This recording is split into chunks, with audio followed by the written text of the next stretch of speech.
안녕하세요. 로라입니다. 오늘은 번역하는 걸 보여드리려고 하는데요. 구글 번역기로도 한번 돌려서 결과물을 한번 비교하면서 번역을 해볼게요. 제가 최근에 광고를 보다가 LG 그램에서 그게 나왔더라고요. 신제품이. 그래서 LG 그램, 이거 영어로 써야 되는데 LG 그램 2022 하니까 뭐 이런 게 있어서 그럼 검색을 해서 들어가 봤어요. 들어가서 보니까 이제 LG 그램에 대한 소개가 이렇게 쓰여져 있더라고요. 그래서 요거를 그대로 복사를 해가지고 가지고 왔습니다. 지금 LG 그램 17 2022년에 출시된 이 사양에 대한 이야기를 하고 있어요. 요거를 일단은 한번 기계 번역기에 넣어볼게요. 구글 번역기에.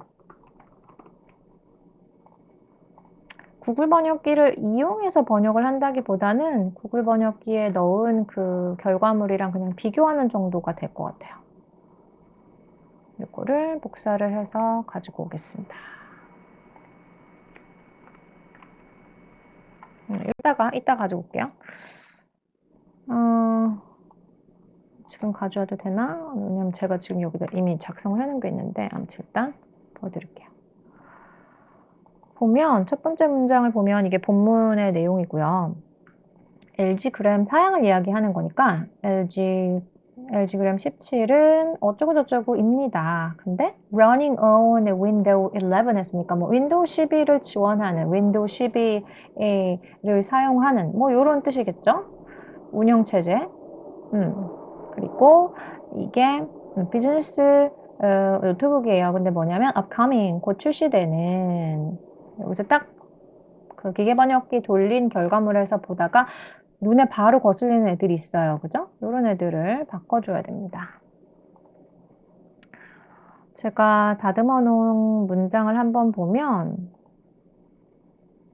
이렇게 지금 곧 출시될 요거를 앞으로 뺐어요. 곧 출시 예정인 이렇게 바꿨습니다. 저는 곧 출시 예정인 띠리리리는 윈도우 11을 지원하는 비즈니스 노트북이에요. 이렇게 바꿨죠. 그 다음 두 번째, 여기서 이 OS가 운영체제 말하는 거 아시죠? Operation System. 이 OS는 이렇게 쓰는 경우도 있는 것 같아요. 보니까 OS라고 하던지 아니면 그냥 운영체제는 해당 운영체제는 아니면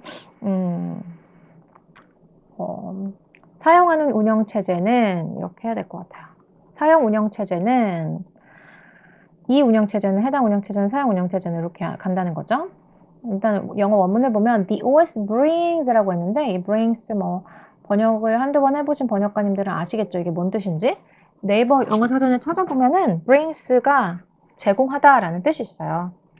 bring의 동사 뜻에 제공하다라는 뜻이 있어서 이 운영체제가 어쩌고 저쩌고 한 기능을 제공한다 이런 뜻이죠.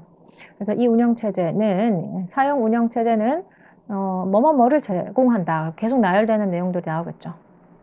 뭐를 제공합니다. 그래서 소프트웨어 엣지도 제공하고 메일, 코타나 퍼스널 어시스턴트 이거는 음성으로 이렇게 개인 일정 같은 거 관리하기 편하게 해주는 기능이래요. 코타나 개인 비서 이런 식으로 LG 그램에서 사용하는 그 용어들이 정해져 있어요. 이런 애들은 내가 만약에 이런 실제 일감을 받게 되면 얘네가 정해놓은 얘네가 주로 사용하는 그 용어를 동일하게 사용을 해줘야 돼요. 근데 그걸 내가 지금 확인할 길이 없어. 이럴 때는 내가 생각했을 때 이거 코타나 개인 비서인 것 같은데 하면 이거 그대로 넣어가지고 이제 검색을 하시면 돼요. 구글에다가. 그래서 현재 그 단어를 진짜 쓰고 있는지, 코타나 개인 비서 기능이다. 막 이런 식으로 되어 있네요. 그죠? 그럼 여기도 개인 비서, 코타나 개인 비서, 뭐 이렇게 비슷하게 따라가는 거죠. 그 다음 친숙한 윈도우 시작 메뉴 여기 보면 The familiar Windows Start 메뉴라고 했는데 친숙한 이거 검색을 해봤더니 친숙한이라는 용어를 계속 사용하고 있더라고요. 뉴스에 들어가서 보니까 친숙한이라는 단어가 계속 나와요. 친숙한 이렇게 나와서 아까도 제가 이거 영상을 녹화하다가 이렇게 단축키 쓰다가 영상이 갑자기 녹화가 멈췄는데 지금 잘 되고 있네요. 아무튼 요거 지금 친숙한이라고 그대로 쓰는 것 같아요. 얘네가 자주. 그럼 이것도 그대로 살립니다. 친숙한 윈도우 어디 갔냐? 친숙한 윈도우 시작 메뉴. 그리고 어쩌고 저쩌고. 그 다음에 마지막에 보니까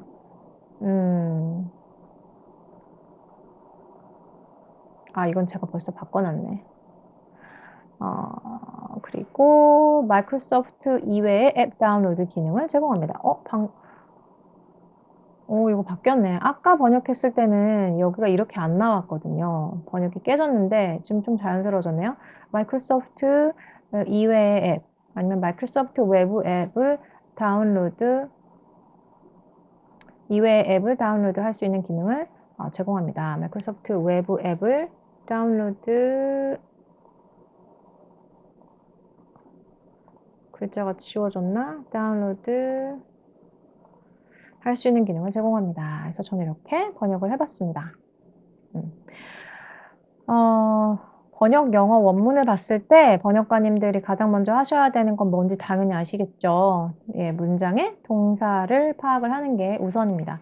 만약에 이렇게 우리가 봐야 되는 문서가 막 만 단어, 몇만 단어가 넘어가고 이걸 굉장히 빠르게 눈으로 스캔하면서 지나가야 돼요. 그래서 혹시 작업 속도를 조금이라도 속도를 조금이라도 올리고 싶으시면 저는 그때 하는 작업이 동사의 형광펜을 미리 쳐놓습니다. 특히 어떠한 챕터 어떤 장이 시작하는 그런 서두 부분에서의 문장의 동사 굉장히 중요하거든요.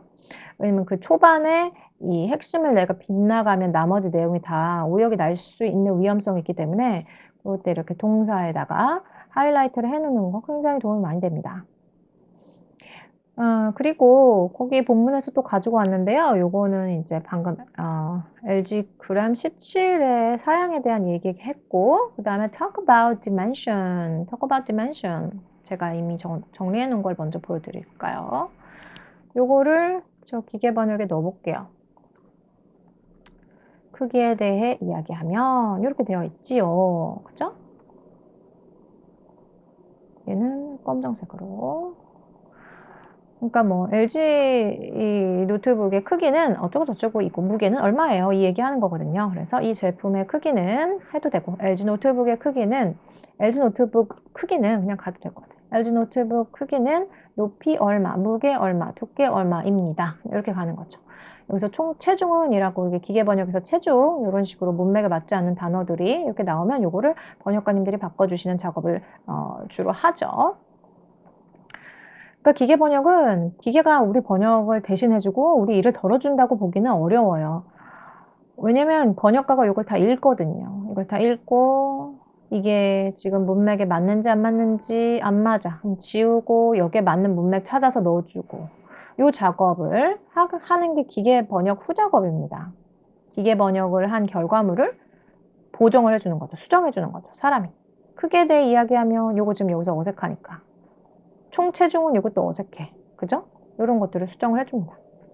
그리고 it is available in 어쩌고 저쩌고 컬러. 이거 진짜 많이 나오는 표현인데 보통 어떤 색깔로 준비가 되어 있습니다. 어떤 색상으로 제공됩니다. 이런 이야기예요. 그래서 이 노트북은 검정색밖에 없나 봐요. 검정색으로 제공됩니다. 이런 이야기. 이렇게 번역을 해봤습니다. 만약에 내가 한영 번역을 한다 하면은 영어에 우리가 번역을 해야 되는 원문이 한국어이고 이거를 영어로 해야 되는 거죠. 그러면 이런 표현들을 우리가 이제 눈여겨 두면 나중에 써먹을 일이 생기겠죠. 그죠?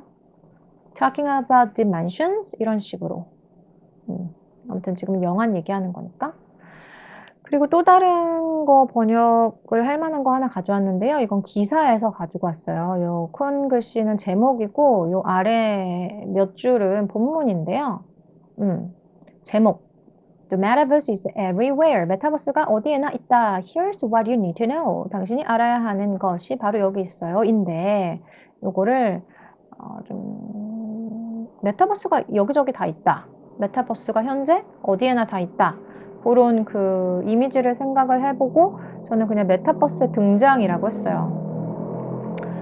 메타버스 등장.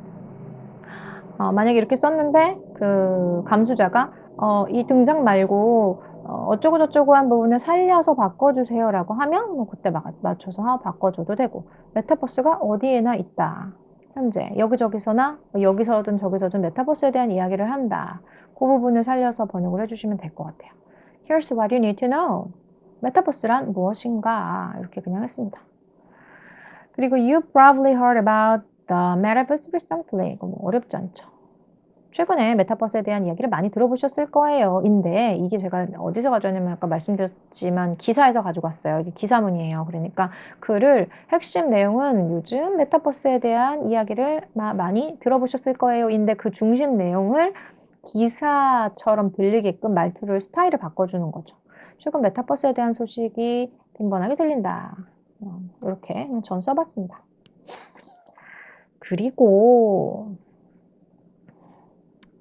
그러니까 핵심 또는 중심 의미를 먼저 뽑아낸 다음에 얘를 그 필요한 스타일에 맞추어서 다시 쓰기 하는 작업이 번역이 되는 거죠. 그죠?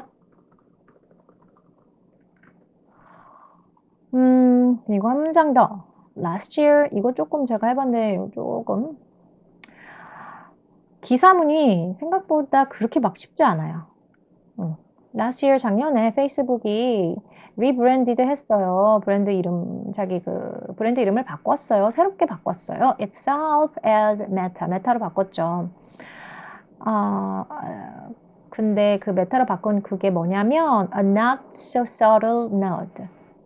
subtle 하면 뭔가 알아채기 굉장히 애매한, 미묘한 이런 뜻인데 그렇게 미묘하게 사인을 보낸 게 아니다. 우리가 고개를 이렇게 끄덕이면 뭔가 이렇게 사인을 보낼 때 고개를 끄덕이거나 하잖아요.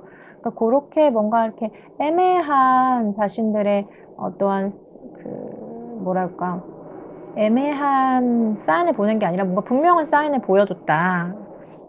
무슨 사인? To the social network's ambition. 여기 방금 이 페이스북을 메타로 이름을 바꾸었고 이 메타가 페이스북이 소셜 네트워크 회사였잖아요. 얘네의 야망을 보여줬다는 거예요. 뭐 하고 싶어서 뭐에 대한 야망? To be 뭐가 되겠다. A prime mover. prime mover라고 네이버에 사전을 찾으시면 뭔가 뭐 주요 엔진, 추동력 막 이런 게 뜻이 나오는데 저는 주축이라고 했어요. 뭔가 이제 어떠한 것을 주로 이끌어 나가는 그것이 되고자 한다. 그러한 야망을 지금 보여줬다는 거예요. 메타라고 이름을 딱 바꾸면서 페이스북이. 그래서 저는 이걸 주축으로 했습니다. And the next step in the internet. 인터넷에서의 다음 스텝에서 그러니까 인터넷의 다음 세대. 차세대 인터넷에서 그 주축이 되려고 하는 이 페이스북의 야망을 보여줬다. 사명을 변경하면서 그래서 제가 번역을 한 것을 보면 요거는 기계 번역을 가지고 왔던 이렇게 나오더라고요. 작년 페이스북은 사명을 메타로 변경하면서 차세대 인터넷에서 소셜 네트워크 주축이 되려는 야망을 드러냈다. 이렇게 했어요. 그러니까 분명한 어떤 사인을 보냈다라고 직역을 하면 그렇게 되는데 중심 뜻은 얘네가 그 주축이 되려는 야망을 드러낸 거죠. 분명하게 드러낸 거죠. 야망을 분명히 드러냈다라고 처음에 써봤는데 한국에서는 뭔가를 분명히 드러냈다 이런 말은 잘 안 쓰니까 그냥 이렇게만 놔뒀습니다. 직역은 요래요. 작년에 페이스북은 인터넷의 다음 단계에서 주동자가 the prime mover였죠. 주동자가 되려는 소셜 네트워크의 야망에 대해서 그다지 미묘하지 않은 고개를 끄덕이는 메타로 자체 브랜드를 변경했다. 이건 기계 번역이 이렇습니다. 넣었더니 기계 번역, 구글 번역기에 넣어서 굉장히 도움을 많이 받는 경우도 있고 전혀 도움이 안 되는 경우도 있고 그래요. 그래서 제가 생각하기에는 기계 번역을 하기 때문에 번역력을 깎아야 된다라고는 전혀 생각하지 않아요. 번역가가 기계 번역의 이 결과물을 눈으로 한번 읽어요. 벌써 한번 1차 이 스캔 노동 작업이 들어갔죠. 그리고 여기에서 어색한 부분을 찾아냅니다. 인터넷의 다음 단계, 여기 수정해야 되네. 주동자, 여기는 안 어울리네. 그리고 소셜 네트워크의 야망에 대해 지금 여기 현재 상황상 얘가 그 야망의 대해가 아닌데 그리고 그다지 미묘하지 않은 고개를 끄덕이는 이 표현을 사용할 수 없어. 다른 걸로 넣어야 돼. 요렇게 지금 그 다음에 그 판단한 결과에 대해서 여기 적절한 결과값을 또 새로 맞춰서 넣어줘야 되잖아요. 이 모든 작업을 하는 게 기계번역 후작업이거든요. 기계번역 후작업. 기계번역 후작업이기 때문에 번역료가 깎여야 된다. 저는 당연히 노라고 생각합니다. 이 노동이 똑같이 들어가고 어떨 때는 저는 이게 더 번거로워요, 기계번역 후작업이. 새로 썼으면 좋겠어요. 근데 기계번역 후작업을 하는 이유가 기계번역기에 결과물을 번역물을 넣었을 때 좀 쓸만한 결과물이 나오게끔 수정하는 게 이 기계번역 후작업이거든요. 그래서 만약에 결과물이 이렇게 나와도 이걸 싹 다 지워버리고 이렇게 쓰면 안 되고 가능한 한 기계번역 결과물에서 크게 벗어나지 않는 상태에서 수정을 해줘야 돼요. 그러한 제한 사항이 있는 거죠. 그래서 저는 이게 어떨 때는 더 까다롭고 더 귀찮고 좀 더 어렵게 느껴지거든요, 기계번역 후작업이. 그래서 저는 번역료가 당연히 깎여야 된다고 생각하지 않습니다. 번역료 그대로 받아야 한다고 생각을 해요. 뭐 난이도에 따라서 다르겠지만 아무튼 기계 번역을 넣었을 때 나오는 결과물이 내가 지금 필요로 하는 그 주제에 딱 맞게 번역이 되지 않아요. 그죠? 그래서 인간 번역가가 이 작업을 다 일일이 해줘야 된다라는 거. 아무튼 요렇게 지금 IT 분야에서 신제품 나왔을 때 사양을 소개하는 그런 글, 그리고 요즘 계속 핫 이슈인 메타버스에 대한 기사문을 짧게 잠깐 번역을 해봤습니다. 번역에 대해서 궁금하신 분들, 그리고 번역 수업 받고 싶으신 분들은 며칠 안 남았는데 제가 기술 번역 1기는 1월 22일 신청을 마감하려고 해요. 뭐 적게 모이든 많이 모이든 일단 제가 마감을 하고 저도 일정의 한계를 딱딱 지어야 다음 계획을 세울 수 있어서 필요하신 분들은 1월 22일 전까지, 혹시 그날 지났는데 신청 원하시는 분은 저한테 댓글로 한번 남겨주시면 제가 일정을 또 확인을 하겠습니다. 네, 이렇게 번역 맛보기를 해보았습니다.